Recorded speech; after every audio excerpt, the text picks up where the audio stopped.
I'm Owen Bigland. This is the Inside Edge video blog. Okay, as we're heading into fall here now, I'm never sure when I'm going to post these. Sometimes I'll shoot a few and put them in the archives here for when I'm traveling or whatever else and keep a few in the queue.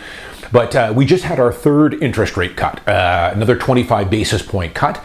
We are expecting, the consensus is for 2 more cuts later this year. One at the October meeting, I think it's October 24th, around there. They're going to skip November, and then another one in December. So 2 more cuts. That'll probably take the prime rate down about 1.25% total. I think they're going to be quarter point cuts, but it's not off the table maybe for a 50 basis point cut in December. And then we're going to see even more aggressive cuts early next year, probably in the first quarter, another 2 more, maybe every month, 3 more in the first 3 months. So interest rates are coming down fast and quick.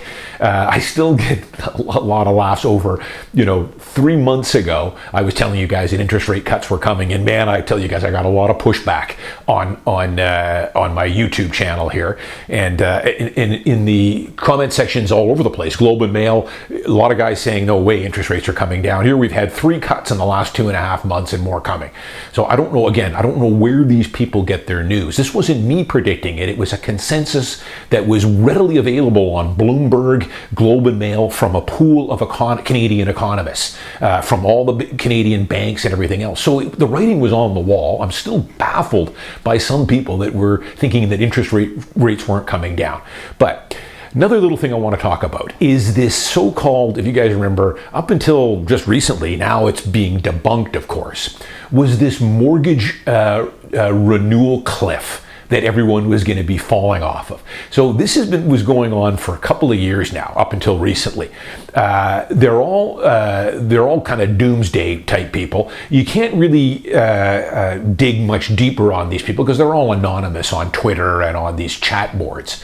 But they were pretty convinced that, the real estate market was going to completely crash here because of all these mortgage holders that weren't going to be able to withstand these interest rate hikes. They were on fixed term mortgages that were going to renew in 2024, 2023, 2024, 2025 at much higher rates, of course, wouldn't be able to make the payments and would be forced to liquidate the real estate. So, of course, if you dug a little deeper on these people, which you can't, they're all in the same boat. They're all people that I call kind of on the outside looking in. They're renters. They don't own anything. And of course, instead of just owning up to it or trying to work on themselves to get into home ownership, they go onto these chat boards and spread lies, just pure lies, made up stuff about the housing market's going to crash. There's millions of homeowners that are going to go from a 2% fixed to a 6% fixed rate, and they're going to have to liquidate the home or go into foreclosure. And it was all a giant myth. I've mentioned it a few times in passing here. First off, something like 50% of mortgage holders in Canada were on variable rates. I was too. I have a lot of fixed term stuff, but I had 2 variable rates. So half of the homeowners in Canada have already absorbed those interest rate hikes. They were getting those quarter point and half point increases as they came. And what happened? Not much. There was no forced selling. There was no panic selling. Foreclosures are still a fraction of 1%. Our foreclosure rate here is barely budged. Now, of course, we've had a 75 basis point cut, 2 more coming this year, and a whole bunch coming in 2025. So it's done. Half the homeowners have already been absorbing those variables, which now I'm enjoying the way down. They've cut all my 2 variables have already gotten cut. And as a matter of fact, I'm renewing a mortgage in 3 weeks here.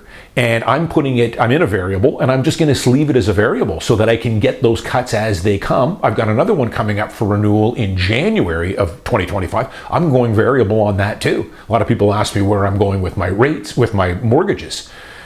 But, it was a myth, of course, and there was no mortgage cliff here. And now the ones that are renewing in 2025, the damage is going to be minimal for them. By the time they renew in early next year, rates are going to be down maybe another 75 to 100 basis points. Just lock in a variable. Sure, they might be up slightly depending on what they locked in 2-3 years ago. I've got a fixed rate coming up at the end of 2025 at 2.65%, which is incredible.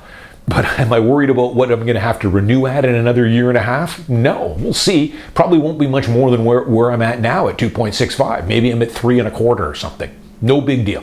So, but I pounded this home many times on my blog. There's so many people that are just kind of angry at themselves, angry at the world, that, will perpetrate these stories I don't know what they do it for, in hopes that maybe it tricks someone into selling their home, or thinking that there's going to be a crash and they're going to buy in at a better price, although none of them ever have the down payment to take advantage of it anyways.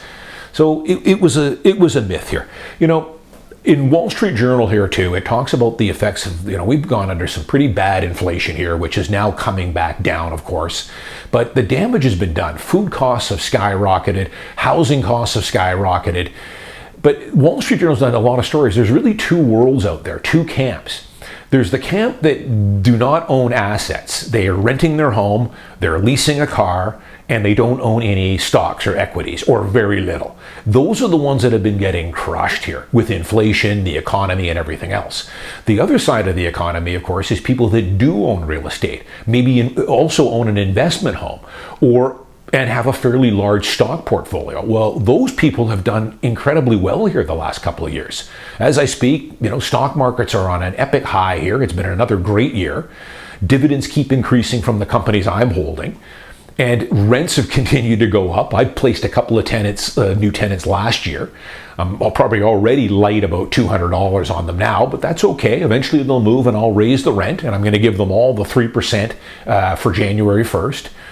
But the moral of it is that you want to own assets here, guys. You have to in these times, and it's not going to get any easier moving forward. You want to own assets that you can hold and that will appreciate while you sleep. So real estate is the best. Owning your principal residence should be your number one priority before you do anything. Buying your principal residence. After that, get your money working for you in your RRSP, max it out, max out your TFSA, get into low-cost ETFs. That will insulate you from inflation. Those assets will increase to inflation. Not in lockstep, but you're protected there. And unfortunately, I know a lot of people, they would like what I'm telling them is great, but they just don't have the funds to do it. That's where, you've got to take ownership of your life here and try and get into a position where you're paying yourself first, get out of that renter quicksand, buy your first home. It could be just a $375,000, $400,000 condo on SkyTrain in New Westminster or Richmond. Get out of renting and start getting your money into those TFSA and RRSP. It's the only hope you have here in Canada. If you're not into those two areas, it's going to be very difficult to achieve any type of financial success. You're going to be living paycheck to paycheck. You're going to be like a cork on the ocean. And bobbing around. Everything is influencing you. The job market, inflation, the economy. People that own assets are not influenced by those things, or at least very little, because they've got the dividends coming in from their stock portfolio. They've got the rent checks coming in from their investment homes, or at least they're not paying $3,000, $4,000, $5,000 to a landlord and getting nothing back for it. But mortgage referral cliff, now I'm seeing in the news that, hey, it wasn't all it was cracked up to be. Of course it wasn't. It was embellished by these people that are on the outside looking in, and unfortunately there's tens of thousands of them out there, and they are the most vocal by far in areas like X and on the chat boards. They're just mad at the world. Be very careful, I've told you guys, who you're listening to. Tune most of it out.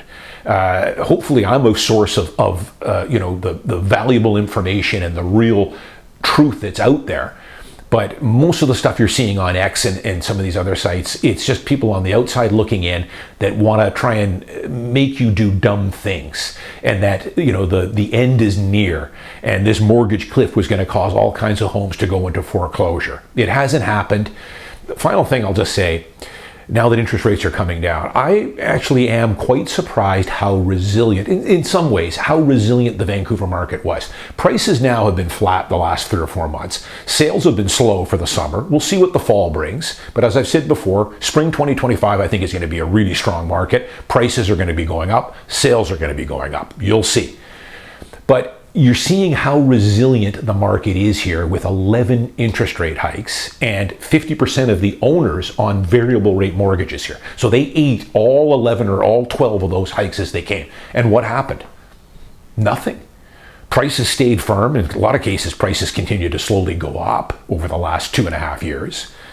Inventory is still low. Yeah, inventory has been going up, but quality inventory, that's the big difference, is incredibly low. I'm always working with investor clients. Here we are in September 2024. I've got 0 right now on my watch list that's available right now. I keep an eye on about 20 strata downtown for my investors. Nothing currently listed. We'll see, maybe in the fall we should get a few. But look at how resilient this market has been over the last couple of years with this unprecedented rise in interest rates. So it's over, guys. If you were waiting for some huge correction, you've missed it. Now the rates are going to be coming down just as quick as they went up. Inventory is still limited, and we've got pent-up demand over the last couple of years, and the demand keeps going up. Population is growing, and we're not building anything in the city. Go back and watch my blogs I've done on nothing getting built. It all adds up to a pretty strong market probably moving forward, and why you want to be an owner, not a renter. I'm Owen Bigland. Thanks to all my new subscribers. Thanks to everyone that continues to buy my book Along for the Ride on Amazon. See you guys next week.